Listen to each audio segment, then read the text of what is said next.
আসসালামু আলাইকুম। গাজার আকাশে এখনো বোম ছুড়ে মারছে যুদ্ধ বিমান। মানবতা আজ এক ভয়াবহ সংকটের মুখে।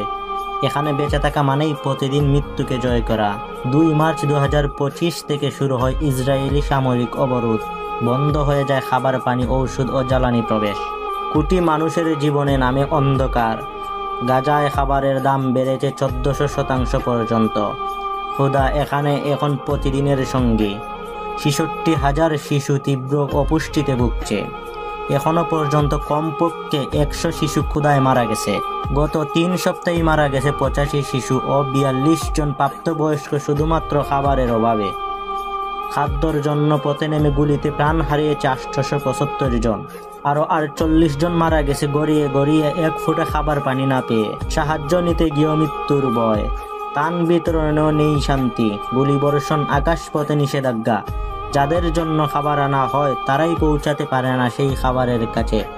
গত সপ্তাহে 53 জন মারা গেছে সাহায্যের আশায়। হিসেব বলছে এখনো পর্যন্ত 59,700 জন মারা গেছে শুধু খাবারের জন্য লড়াই করতে গিয়ে।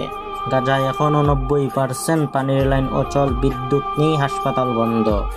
কেউ আহত হলে বাঁচার আশা নেই, কেউ বাঁচলেও খাবার পায় না। মোট মৃত্যু 59,700-এরও অধিক, আহত 1,34,000-এরও বেশি। যুদ্ধ শুধু মানুষ না, পুরো একটা সভ্যতাকেই মুছে দিচ্ছে। বিশ্ব প্রতিবাদ, কিন্তু যুদ্ধ থামে না। 25টির বেশি দেশ চিৎকার করে বলছে যুদ্ধ থামাও। জাতিসংঘ বলছে গাজার দরজায় কড়া নাড়ছে এক ভয়াবহ দুর্বৃত্ত।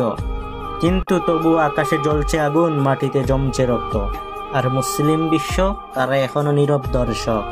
গাজার মানুষ কেবল ক্ষুধায় না, মারা যাচ্ছে আমাদের নীরবতায়। তাদের কান্না পৌঁছায় না রাষ্ট্রপ্রধানের কানে, তবে আল্লাহ শুনছেন। তাদের জন্য দোয়া করুন, অন্তত হৃদয়টা যেন মৃত না হয়।